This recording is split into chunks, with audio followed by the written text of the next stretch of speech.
स्वागत है। हमारे पास आज कई दिलचस्प स्रोत हैं।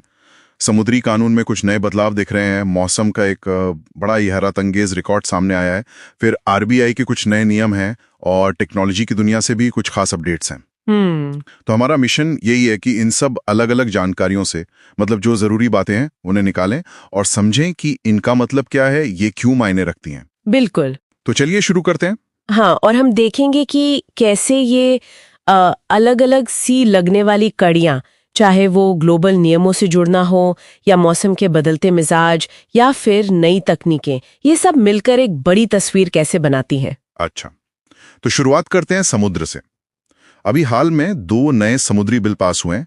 लोकसभा से मर्चेंट शिपिंग बिल 2025 जी। और राज्यसभा से carriage of goods by sea bill 2025।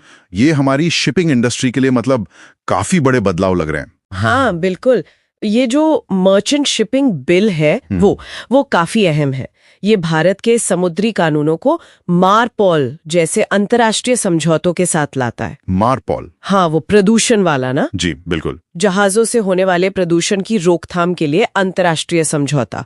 तो इससे भारत की जो वैश्विक समुद्री जिम्मेदारियां हैं उन्हें निभाने में मदद मिलेगी। अच्छा। और साथ ही अब सभी जहाजों के लिए रजिस्ट्रेशन भी जरूरी होगा, मतलब साइज चाहे जो भी हो। तो इसका मतलब है कि भारत अब अंतर्राष्ट्रीय समुद्री नियमों के साथ और ज्यादा मजबूती से कदम मिला रहा है, यही हुआ ना? बिल्कुल। ये एक तरह से वैश्विक मानकों को पूरी तरह अपनाने की दिशा में एक बड़ा कदम है। और वो जो दूसरा बिल है, carriage of goods by sea bill, वो हेग विस्बी नियमों को अपनाता है। ये समुद्र के रास्ते माल ढुलाई में देनदारी तय करने के मतलब ग्लोबली एक्सेप्टेड नियम है। ओह अच्छा। तो इसका सीधा मकसद है ईज ऑफ डूइंग बिजनेस, मतलब व्यापार करने में आसानी को बढ़ावा देना। ठीक है। समुद्र से हटकर अब जरा आसमान की ओर देखें। वर्ल्ड मेट्रोलॉजिकल ऑर्गेनाइजेशन ने एक अविश्वसनीय रिकॉर्ड कंफर्म किया है। हाँ, मैंने भी पढ़ा। 2017 में अमेरिका में 829 किलोमीटर लंबी बिजली चमकी थी। मतलब क्या ये सचमुच संभव है, इतनी लंबी? सुनने में ही अद्भुत लगता है। देखिए, बिजली असल में है क्या? बादलों के अंदर या बादल और जमीन के बीच चार्ज का बहुत बड़ा डिफरेंस हो जाता है, तो उससे पैदा होने वाली एक विशालकाय चिंगारी है। तो 829 किलोमीटर की लंबाई ये वाकई असाधारण है और ये हमें दिखाता है कि प्रकृति कितनी शक्तिशाली हो सकती है। लेकिन भारत के लिए यहाँ एक चिंता की बात भी है। 2019 से 2024 के बीच बिजली गिरने की घटनाओं में 57% की बढ़ोतरी हुई है। ये तो बहुत ज्यादा है। हाँ, ये आंकड़ा ये बेहद गंभीर है।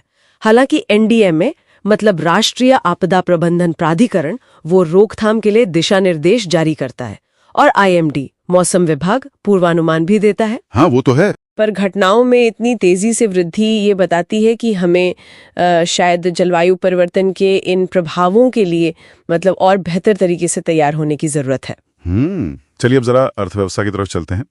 आरबीआई ने सह उधार यानी को लेंडिंग के नियमों को और सख्त कर दिया है। जी, ये वही सिस्टम है ना जहां बैंक और एनबीएफसीज मिलकर लोन देते हैं। हाँ बिल्कुल वही। इसमें अब 3 मुख्य बदलाव हैं। पहला तो ये कि हर लोन देने वाली संस्था को मतलब चाहे बैंक हो या एनबीएफसी, कम से कम 10% लोन अपने पास रखना होगा, खुद का एक्सपोजर। अच्छा, 10% मिनिमम? जी। दूसरा, अगर कोई एक पार्टनर लोन को एनपीए मान लेता है मतलब नॉन परफॉर्मिंग एसेट, हाँ, जब किस्तें नहीं आती हैं। बिल्कुल, आमतौर पर 190 दिन से ज्यादा, तो अगर एक मानता है तो सभी पार्टनर्स को उसे एनपीए मानना होगा। ओहो, ये तो बड़ा बदलाव है। हाँ, और तीसरा, ब्याज दर जो होगी लोन की वो सभी पार्टनर्स की दरों का वेटेड एवरेज होगी, भारित औसत। इन नियमों को सख्त करने के पीछे आरबीआई का क्या मकसद लगता है? कहीं से लोन मिलना मुश्किल तो नहीं हो जाएगा? देखिए, मुख्य उद्देश्य तो शायद यही है कि जोखिम को बेहतर तरीके से मैनेज किया जाए और पूरी प्रक्रिया में पारदर्शिता बढ़े। हो सकता है कि शुरुआत में थोड़ी दिक्कतें आए, पर लंबे समय में ये शायद फाइनेंशियल सिस्टम को ज्यादा स्थिर बनाने में मदद करेगा। बात तो सही है। अच्छा, अब कुछ तेज खबरें टेक्नोलॉजी और पर्यावरण से।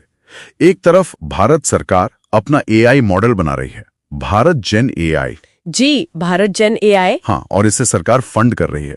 लक्ष्य है 2026 तक सभी 22 अनुसूचित भारतीय भाषाओं को सपोर्ट करना। ये बहुत महत्वपूर्ण पहल है।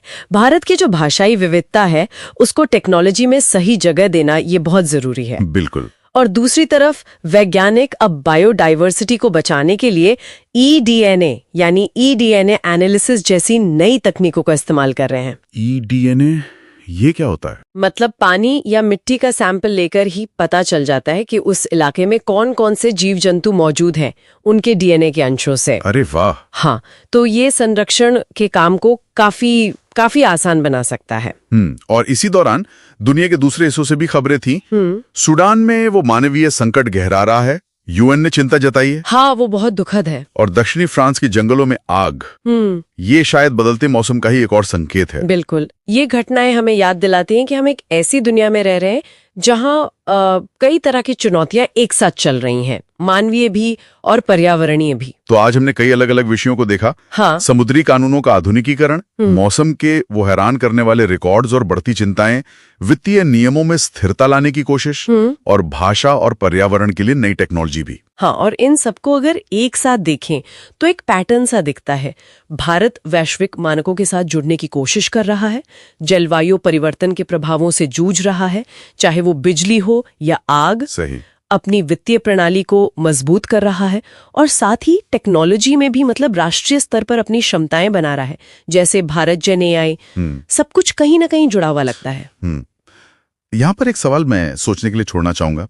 जिस तेजी से ये सारे बदलाव हो रहे हैं पर्यावरण में, तकनीक में, नियमों में, क्या हम इन लगातार जटिल होती व्यवस्थाओं को समझने, उनके साथ तालमेल बिठाने और उन्हें सही दिशा देने के लिए क्या हम वाकई तैयार हैं?